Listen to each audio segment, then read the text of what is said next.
Hello दोस्तों, स्वागत है आप सभी का हमारे चैनल हिंदी साहित्य साधना में। आज हम लोग नाखून क्यों बढ़ते हैं निबंध को पढ़ने वाले हैं। निबंध को पढ़ने के बाद हम लोग इस निबंध के पीवाईक्यूज और एमसीक्यूज को सॉल्व करेंगे। अब तक जितने भी पीवाईक्यूज इस निबंध से पूछे गए हैं उन सारे पीवाईक्यूज को मैंने लिया है, तो हम लोग इस निबंध को पढ़ने के बाद उनको सॉल्व करेंगे। तो चलिए वीडियो को स्टार्ट करते हैं। शिव मूर्ति निबंध को हम लोग पढ़ चुके हैं। अगर आप लोगों ने इस वीडियो को नहीं देखा है तो आप लोग इसी वीडियो के डिस्क्रिप्शन बॉक्स में जाके उस वीडियो को देख सकते हैं। नाखून क्यों बढ़ते हैं निबंध का प्रकाशन 1951 ईस्वी में हुआ था। इसके रचनाकार हैं हजारी प्रसाद द्विवेदी और ये निबंध हजारी प्रसाद द्विवेदी के कल्पलता निबंध संग्रह में संकलित है। इसका प्रकाशन वर्ष भी 1951 है। हजारी प्रसाद द्विवेदी के महत्वपूर्ण निबंध संग्रह और महत्वपूर्ण निबंध इनको भी मैंने लिया है। हम लोग इस निबंध को पढ़ने के बाद इन सब चीजों को देखते हुए चलेंगे। तो चलिए अब हम लोग निबंध को पढ़ना स्टार्ट करते हैं। इस निबंध में हजारी प्रसाद द्विवेदी ने मनुष्यों के अस्त्र बढ़ाने की प्रवृत्ति का विरोध किया है और उसके साथ ही साथ स्वाधीनता पर भी विचार किया है। बच्चे कभी कभी चक्कर में डाल देने वाले प्रश्न कर बैठते हैं। अल्पज्ञ पिता बड़ा दयनीय जीव होता है। ये इंपॉर्टेंट लाइन है। मेरी छोटी लड़की ने जब उस दिन पूछ दिया कि आदमी के नाखून क्यों बढ़ते हैं तो मैं कुछ सोच ही नहीं सका। तो ये आप लोग याद रखेंगे कि यहाँ पे छोटी लड़की है। छोटी लड़की ने प्रश्न पूछा था। पेपर में प्रश्न आया था, वहां पे बालक दिया था, तो लड़की है, ये आप लोग याद रखेंगे। तो मैं कुछ सोच नहीं सका। हर तीसरे दिन नाखून बढ़ जाते हैं। बच्चे कुछ दिन तक अगर उन्हें बढ़ने दें तो माता पिता अक्सर उन्हें डांटा करते हैं, पर कोई नहीं जानता कि अभागे नाखून क्यों इस प्रकार बढ़ा करते हैं। मैंने इंपॉर्टेंट लाइंस को हाईलाइट कर दिया है जिससे हम लोग इनको ज्यादा ध्यान से पढ़ते हुए चलेंगे। काट दीजिए भी चुपचाप दंड स्वीकार कर लेंगे, पर निर्लज्ज अपराधी की भांति फिर छूटते ही सेंध पर हाजिर। आखिर ये इतने बेहया क्यों हैं।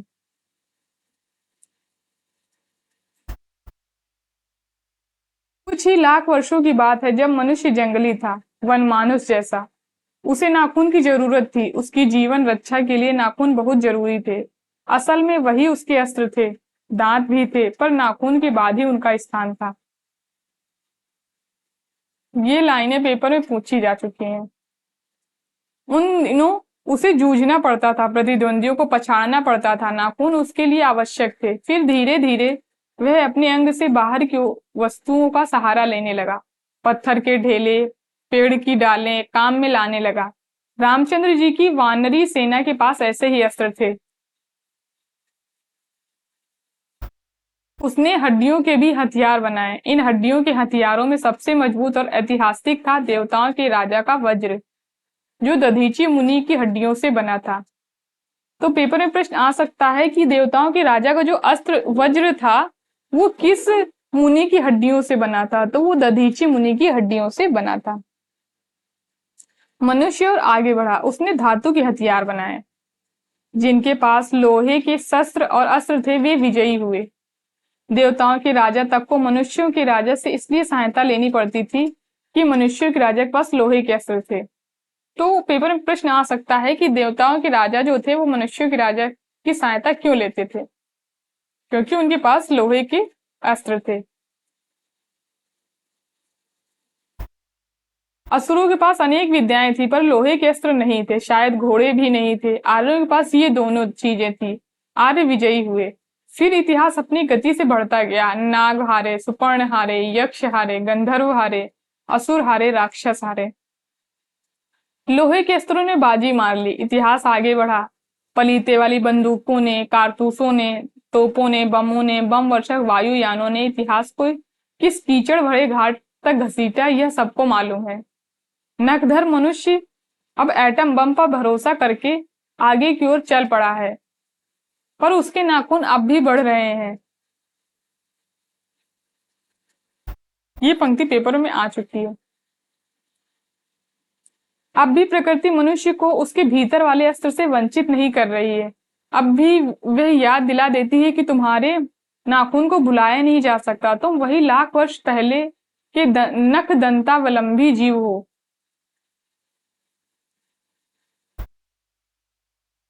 पशु के साथ एक ही सतह पर विचरने वाले और चरने वाले। तत्किम, मैं हैरान होकर सोचता हूँ कि मनुष्य आज अपने बच्चों को नाखून ना काटने के लिए डांटता है। किसी दिन कुछ थोड़े लाख वर्ष पूर्व वह अपने बच्चों को नाखून नष्ट करने पर डांटता रहा होगा, लेकिन प्रकृति है कि वह अब भी नाखून को जिलाए जा रही है और मनुष्य है कि वह अब भी उसे काटे जा रहा है। वे कमबख्त रोज बढ़ते हैं क्योंकि वे अंधे हैं, नहीं जानते कि मनुष्य को इससे कोटि कोटि गुना शक्तिशाली अस्त्र मिल चुका है। मुझे ऐसा लगता है कि मनुष्य अब नाखून को नहीं चाहता, उसके भीतर बर्बर युग का कोई अवशेष रह जाए यह उसे असह्य है।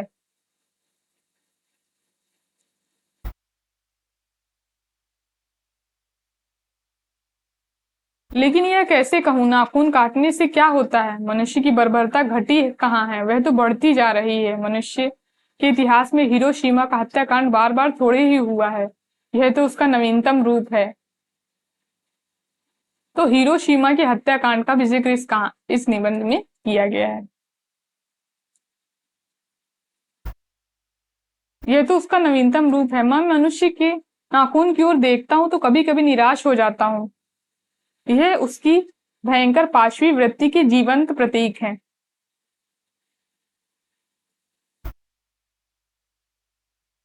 ये लाइनें जो मैं अंडरलाइन करती हूँ ना, ये पेपर में आ चुकी हूँ।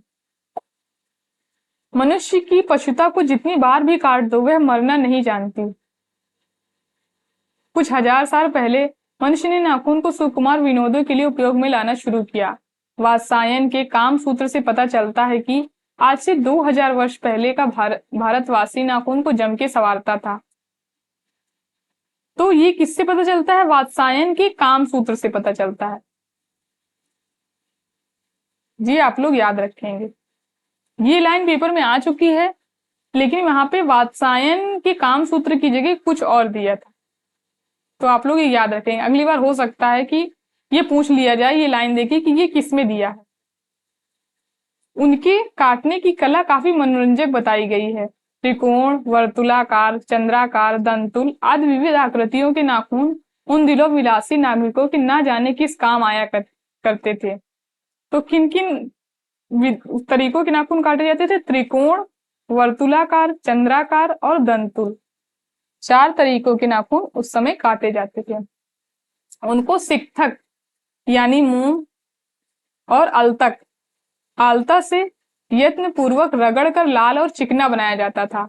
गौड़ देश के लोग उन दिनों बड़े बड़े नखों को पसंद करते थे और दक्षिणात्य लोग जो छोटे नखों को पसंद करते थे।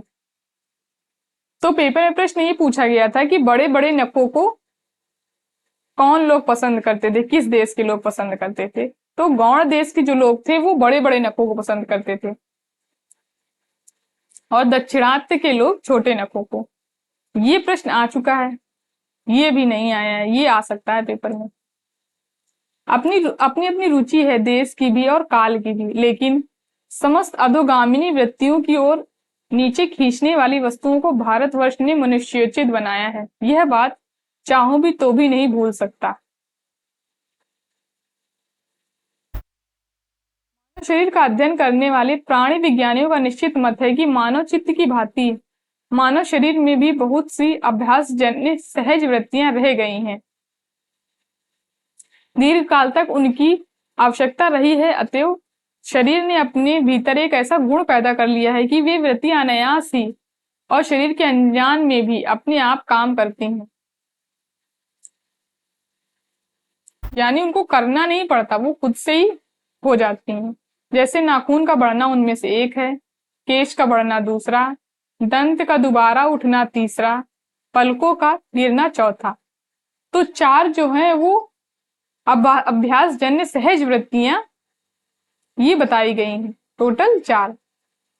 तो पेपर में प्रश्न आ सकता है ये कि जो सहज वृत्तियां हैं वो कितनी बताई गई हैं? 4 टोटल बताई गई हैं। नाखून वाला पहला है, पहले नंबर पे नाखून आएगा, दूसरे नंबर पे केश, तीसरे नंबर पे दांत और चौथे नंबर पे आएंगी पलकें। और असल में सहजात वृत्तियां अनजान की स्मृतियों को ही कहते हैं। हमारी भाषा में भी इसके उदाहरण मिलते हैं। अगर आदमी अपने शरीर की, मन की और वाह की अनायास घटने वाली वृत्तियों के विषय में विचार करे तो उसे अपनी वास्तविक प्रवृत्ति पहचानने में बहुत सहायता मिले। पर सोचता है, सोचना तो क्या, उसे पता भी नहीं चलता कि उसके भीतर नख बढ़ा लेने की जो सहजात वृत्ति है वह उसकी पशुत्व का प्रमाण है।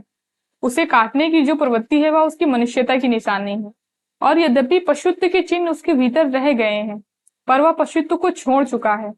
पशु बनकर वह आगे नहीं बढ़ सकता, उसे कोई और रास्ता खोजना चाहिए। अस्त्र बढ़ाने की प्रवृत्ति मनुष्यता की विरोधिनी है। ये इंपॉर्टेंट लाइन है।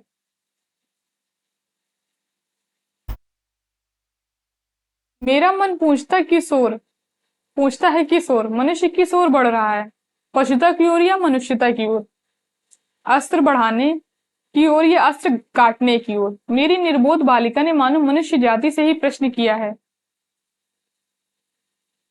जानते हो नाखून क्यों बढ़ते हैं? ये पूरी लाइन दी थी, बस यहाँ पे निर्बोध बालिका की जगह बालक दिया था।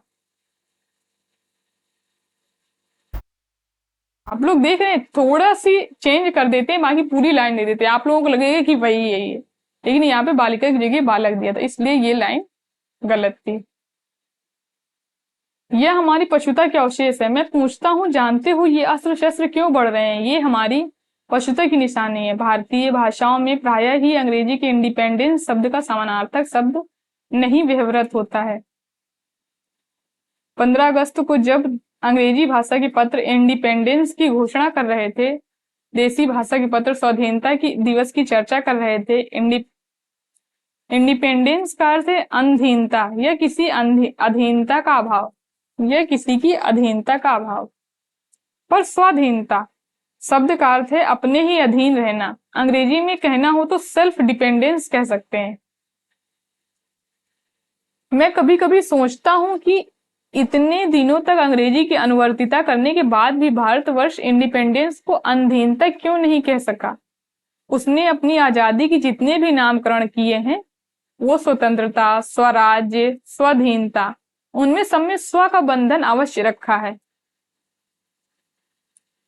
तो आजादी के बाद उन्होंने आजादी के जो नामकरण किए वो किए हैं स्वतंत्रता, स्वराज्य और स्वाधीनता। ये आप लोग याद रखेंगे इन 3 नामों को। यह क्या संयोग की बात है? यह हमारी समूची परंपरा ही अनजान में हमारी भाषा के द्वारा प्रकट होती रही है। मुझे प्राणी विज्ञानियों की बात फिर याद आती है कि सहजात वृत्ति अनजान स्मृतियों का ही नाम है। आप लोग इस निबंध को मेरे टेलीग्राम चैनल हिंदी साहित्य साधना पर भी जाके पढ़ सकते हैं। वहां पे मैं कुछ क्विज भी शेयर करती हूँ, तो आप लोग उनको भी सॉल्व कर सकते हैं। स्वराज्य होने के बाद स्वभावतः ही हमारे नेता और विचारशील नागरिक सोचने लगते हैं कि इस देश को सच्चे अर्थ में सुखी कैसे बनाया जाए। हमारे देश के लोग पहली बार यह सब सोचने लगे हों, ऐसी बात नहीं है। हमारा इतिहास बहुत पुराना है। हमारे शास्त्रों में इस समस्या को नाना भावों और नाना पहलुओं से विचारा गया है। हम कोई नौसिखिए नहीं है जो रातों रात अनजान जंगल में पहुंचाकर आरक्षित छोड़ दिए गए हों। हमारी परंपरा महिमामयी, उत्तराधिकार विपुल और संस्कार उज्जवल है। हमारे अनजान में भी ये बातें हमें खास दिशा में सोचने की प्रेरणा देती हैं।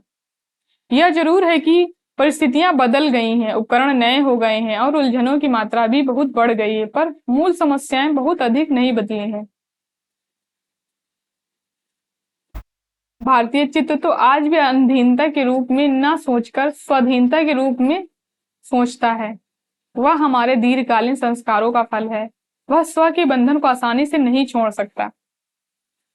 अपने आप को द्वारा लगाया हुआ बंधन हमारी संस्कृति की बड़ी भारी विशेषता है।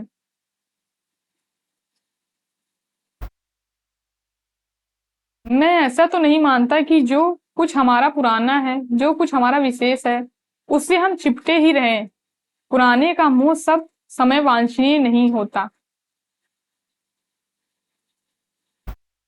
मरे बच्चे को गोद में दबाए रहने वाली बंदरिया मनुष्य का आदर्श नहीं बन सकती, परंतु मैं ऐसा भी नहीं सोच सकता कि हम नई अनुसंधित्सा के नशे में चूर होकर अपना सर्वस्व खो दें। कालिदास ने कहा था कि सब पुराने अच्छे नहीं होते, सब नए खराब नहीं होते। ये जो जिन जिन लोगों का नाम आ रहा है इस निबंध में, इन लोगों को आप लोग अपने जब नोट्स बनाएंगे तो इनको नोट डाउन कर लेंगे, जिससे अगर पेपर में पूछा गया कि किनका नाम नहीं आया है तो आप लोगों को पता रहेगा। इस तरीके से भी प्रश्न पूछे जाते हैं कि निबंध में आए हुए नामों को दे देते हैं ऑप्शन में और कोई एक अलग से दे देंगे, फिर आपसे पूछेंगे कि किसका नाम नहीं आया है। भले लोग दोनों की जांच कर लेते हैं, जो हितकर होता उसे ग्रहण करते हैं और मूढ़ लोग दूसरे के इशारों पर भटकते रहते हैं। सो हमें प्रतीक्षा करके हितकर बात सोच लेनी होगी, और अगर हमारे पूर्व संचित भंडार में वह हितकर वस्तु निकल आए तो इससे बढ़कर और क्या हो सकता है।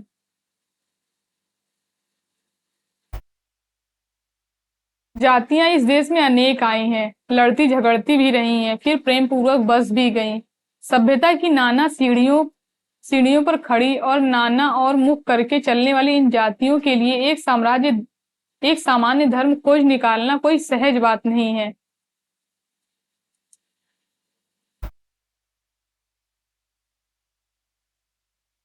ये इंपॉर्टेंट लाइन है।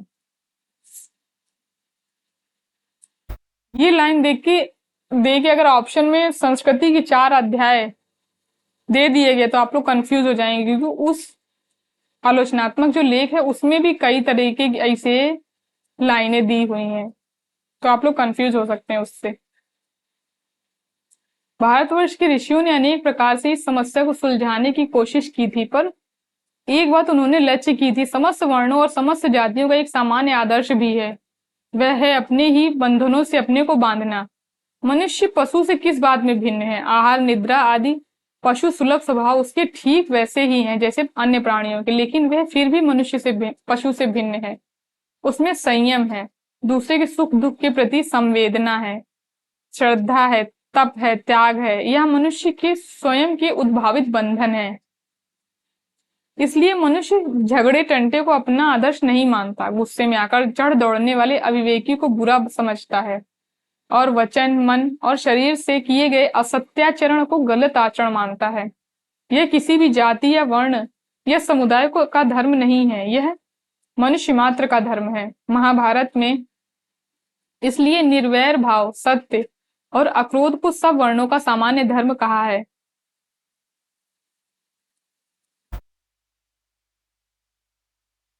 एतद् त्रियम तृतीयम श्रेष्ठम सर्वभूतेषु भारत।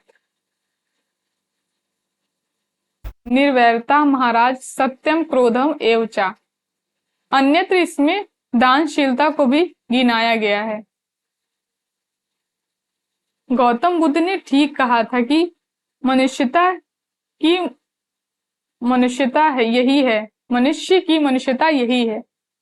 गौतम बुद्ध ने ठीक कहा था कि मनुष्य की मनुष्यता यही है कि वह सबके सुख दुख को सहानुभूति के साथ देखता है।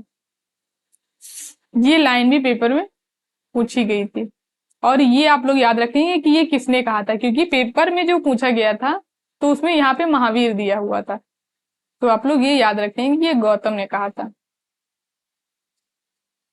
यह आत्मनिर्मित बंधन ही मनुष्य को मनुष्य बनाता है। अहिंसा, सत्य और अक्रोध मूलक धर्मों का मूल उत्स यही है। मुझे आश्चर्य होता है कि अनजान में भी हमारी भाषा में यह भाव कैसे रह गया, लेकिन मुझे नाखून के बढ़ने पर आश्चर्य हुआ था। अज्ञान सर्वत्र आदमी को पछाड़ता है, और आदमी है कि सदा उसे लोहा लेने के लिए कमर कसे है। मनुष्य को सुख कैसे मिलेगा? बड़े बड़े नेता कहते हैं वस्तुओं की कमी है और मशीन बैठाओ और उत्पादन बढ़ाओ, धन की वृद्धि करो और बाह्य उपकरणों की ताकत बढ़ाओ। एक बूढ़ा कहता है बाहर नहीं भीतर की ओर देखो, हिंसा को मन से दूर करो, मिथ्या को हटाओ, क्रोध और द्वेष को दूर करो, लोग के लिए कष्ट सहो, आराम की बात मत सोचो, प्रेम की बात सोचो, आत्मतोषण की बात सोचो, काम करने की बात सोचो। उसने कहा है प्रेम ही बड़ी चीज है, क्योंकि वह हमारे भीतर है। उष्णता पशु की प्रवृत्ति है, स्व का बंधन मनुष्य का स्वभाव है। ये जो है, ये भी पंक्ति पेपर में आई थी। बूढ़े की बात अच्छी लगी या नहीं पता नहीं, उसे गोली मार दी गई। यहाँ महात्मा गांधी की बात हो रही है। आदमी की नाखून बढ़ने की प्रवृत्ति ही हावी हुई। मैं हैरान होकर सोचता हूँ बूढ़े ने कितनी गहराई में बैठ बैठ कर मनुष्य की वास्तविक चरितार्थता का पता लगाया था। ऐसा कोई दिन आ सकता है जबकि मनुष्य के नाखूनों का बढ़ना बंद हो जाएगा। प्राणी शास्त्रियों का ऐसा अनुमान है कि मनुष्य का अनावश्यक अंग उसी प्रकार झड़ जाएगा जिस प्रकार उसकी पूंछ झड़ गई। तो ये लाइन देके पूछा जा सकता है कि ये किसका अनुमान है? तो ये प्राणी शास्त्रियों का अनुमान है। उस दिन मनुष्य की पशुता भी लुप्त हो जाएगी। शायद उस दिन वह मरणास्त्रों का प्रयोग भी बंद कर देगा। तब तक इस बात से छोटे बच्चों को परिचित करा देना वांछनीय जान पड़ता है कि नाखून का बढ़ना मनुष्य के भीतर की पशुता की निशानी है और उससे नहीं बढ़ने देना मनुष्य की अपनी इच्छा, अपना आदर्श है। बेहतर जीवन में रोकना मनुष्यत्व का तकाजा है। बेहतर जीवन में रोकना मनुष्यत्व का तकाजा है। मनुष्य में जो घृणा है, जो अनायास बिना सिखाए आ जाती है, वह पशुत्व का घोतक है। और अपने को संयत रखना, दूसरे के मनोभावों का आदर करना मनुष्य का स्वधर्म है। बच्चे यह जाने तो अच्छा हो कि अभ्यास और तप से प्राप्त वस्तुएं मनुष्य की महिमा को सूचित करती हैं। सफलता और चरितार्थता में अंतर है। मनुष्य मरणास्त्रों के संचयन से, बाह्य उपकरणों के बाहुल्य से उस वस्तु को पा भी सकता है जिससे उसने बड़े आडंबर के साथ सफलता का नाम दे रखा है। ये लाइन भी पेपर में आ चुकी है। पर मनुष्य की चरितार्थता में प्रेम है, मैत्री में है,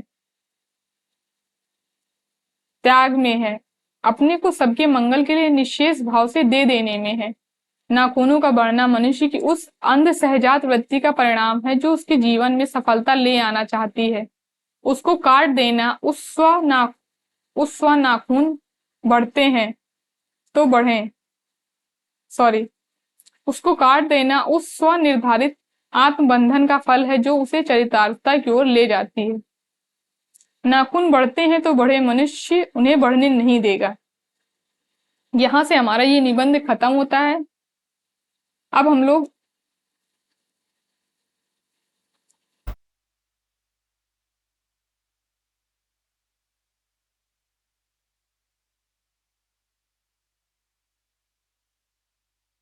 हजारी प्रसाद द्विवेदी के निबंध संग्रहों को देखेंगे। ये बहुत ही इंपॉर्टेंट है और पेपर में प्रश्न इनसे आता है। निबंध संग्रह है अशोक के फूल 1948, कल्पलता 1951, मध्यकालीन धर्म साधना 1952, विचार और वितर्क 1957, विचार प्रवाह 1959, कुटज 1964, साहित्य सहचर 1965 और आलोक पर्व 1972। इतने निबंध संग्रह हजारी प्रसाद द्विवेदी के हैं। अब हम लोग देख लेते हैं कि जो कल्पलता है उसमें कितने निबंध संकलित हैं। जो उसमें संकलित निबंध हैं वो 20 हैं और इसका प्रकाशन 1951 में हुआ था और इसी निबंध संग्रह में इनका नाखून क्यों बढ़ते हैं निबंध संकलित है। नाखून क्यों बढ़ते हैं, आम फिर बौरा गए, शीरीष के फूल, भगवान महाकाल का कुंठ नृत्य, महात्मा के महाप्रयाण के बाद, ठाकुर जी की बटोर, संस्कृतियों का संगम, समालोचक की डाक, महिलाओं की लिखी कहानियां, केतु दर्शन, ब्रह्मांड का विस्तार, वह चला गया, साहित्यिक संस्थाएं क्या कर सकती हैं, हम क्या करें, धर्मस्य तत्व निहित गुहायाम, मनुष्य की सर्वोच्च कृति साहित्य, आंतरिक सुचिता भी आवश्यक है, समस्याओं का सबसे बड़ा प्रश्न, साहित्य का नया कदम, और आदिकाल के अंतर प्रांतीय साहित्य का ऐतिहासिक महत्व। तो इतने निबंध कल्पलता में संकलित हैं। अब इनके जो महत्वपूर्ण निबंध है जो कि पेपर में पूछे जाते हैं वो हम लोग देख लेते हैं। अशोक के फूल, वसंत आ गया, मेरी जन्मभूमि, एक कुत्ता और एक मैना, नया वर्ष, दिमाग खाली है, शिरीष का फूल, वर्षा गणपति से घनश्याम तक, फुटज, साहित्य में हिमालय की परंपरा, जीवेम शरदा शतम, आत्मदान का साहित्य, वाहक वसंत, घर छोड़ने की माया, देवदारू और गुरु नानक देव। ये महत्वपूर्ण निबंध हैं हजारी प्रसाद द्विवेदी की जो पेपर में पूछे जा सकते हैं। अब हम लोग इनके पीवाईक्यूज को देखेंगे। क्वेश्चन नंबर 1 है, किस स्थान के लोग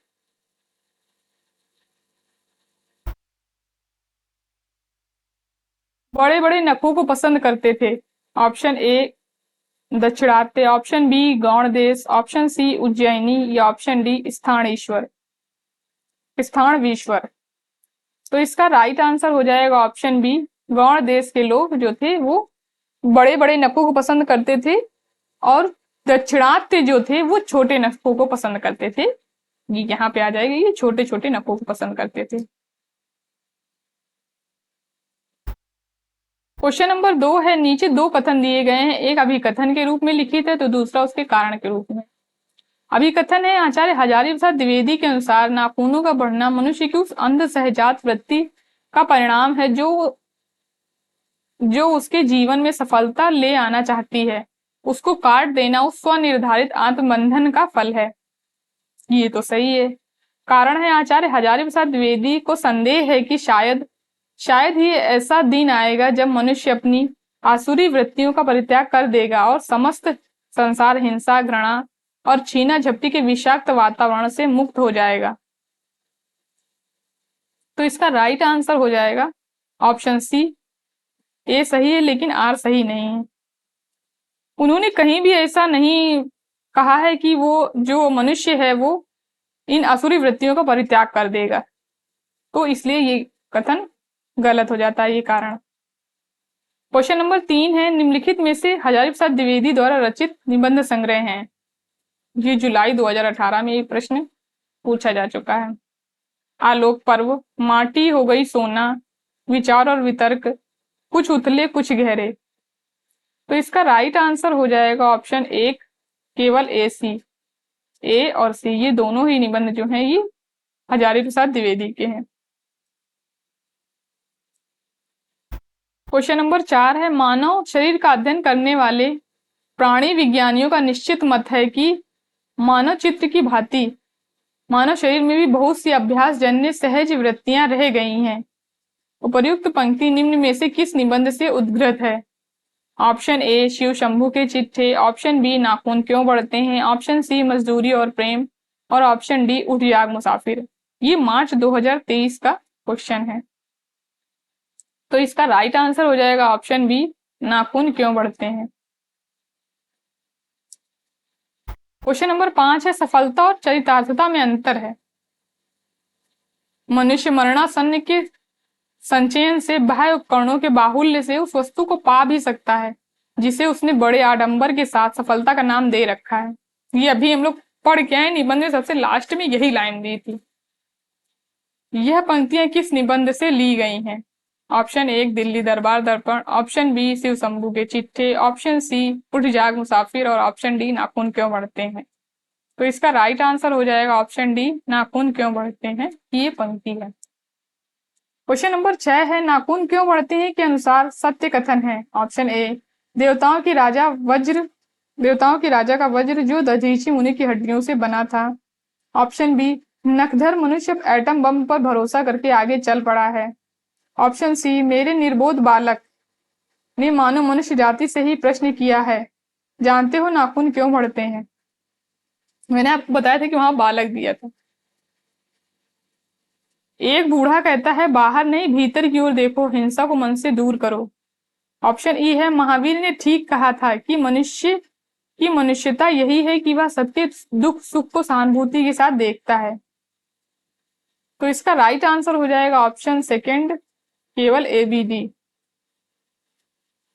ये तीनों ही कथन जो है ये नाखून क्यों बढ़ते हैं निबंध के संबंध में सत्य हैं, और यहाँ निर्बोध बालक की जगह बालिका होगा, तब ये कथन सही हो जाता। और यहाँ पे महावीर की जगह गौतम होगा।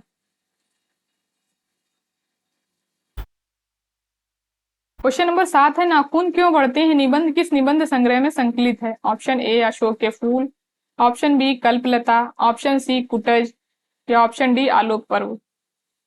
तो इसका राइट आंसर हो जाएगा ऑप्शन बी कल्पलता में निबंध संकलित है। क्वेश्चन नंबर 8 है, नाखून क्यों बढ़ते हैं निबंध से संबद्ध निम्न कथनों पर विचार कीजिए। ऑप्शन ए कुछ लाख वर्षों की ही बात है, जब मनुष्य जंगली था वन मानुष जैसा उसे नाखून की जरूरत थी। ऑप्शन बी मनुष्य के नाखूनों की ओर देखता हूं तो कभी कभी निराश हो जाता हूं, यह उसकी भयंकर पाशविक वृत्ति के जीवंत प्रतीक है। ऑप्शन सी वाल्मीकि की रामायण से पता चलता है कि आज से 2000 वर्ष पहले का भारतवासी नाखूनों को जमकर संवारता था। ऑप्शन डी समस्त अधोगामिनी वृत्तियों की ओर नीचे खींचने वाली वस्तुओं को भारतवर्ष ने मनुष्योचित बनाया, यह बात चाहूं तो भी नहीं भूल सकता। ऑप्शन ई विदर्भ देश के लोग उन दिनों बड़े बड़े नखों को पसंद करते थे और उत्तर पूर्व के लोग छोटे नखों को। तो इसका राइट आंसर हो जाएगा ऑप्शन ए केवल ए बी डी। ये तीनों ही कथन जो हैं नाखून क्यों बढ़ते हैं निबंध के संबंध में सही है। और सी वाला मैंने आपको बताया था कि ये जो है ये वात्सायन की वात्स्यायन काम सूत्र से पता चलता है। और ये जो है ये यहाँ पे गौण होगा और यहाँ पे दक्षिणात्य होगा।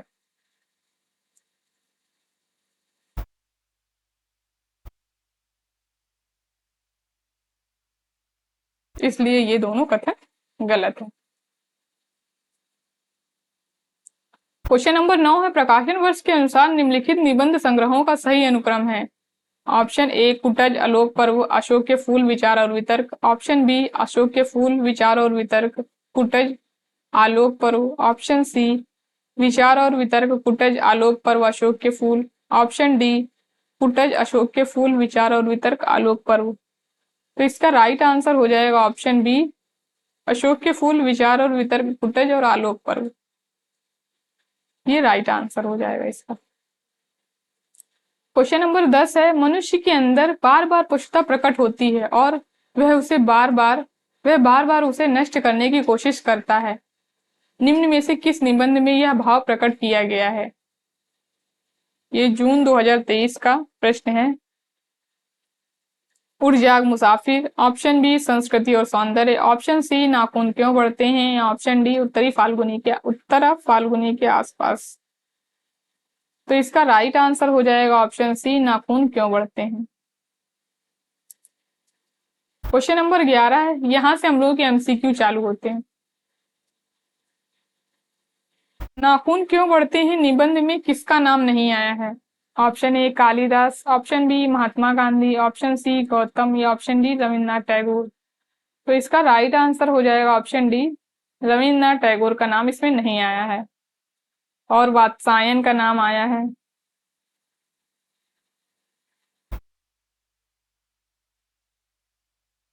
और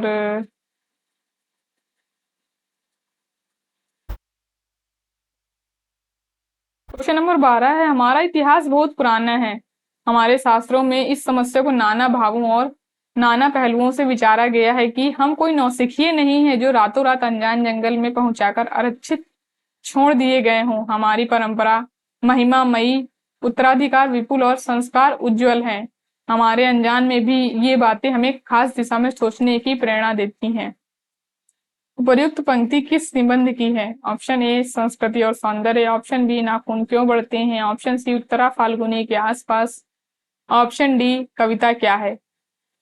तो इसका राइट आंसर हो जाएगा ऑप्शन बी नाखून क्यों बढ़ते हैं। अभी हम लोगों ने निबंध पढ़ा इसलिए आप लोगों को ये क्वेश्चन जो है वो इजी लग रहे होंगे। जब आप लोग सारे निबंधों के मिला के क्वेश्चन को सॉल्व करेंगे तब आप लोगों को समझ आएगा।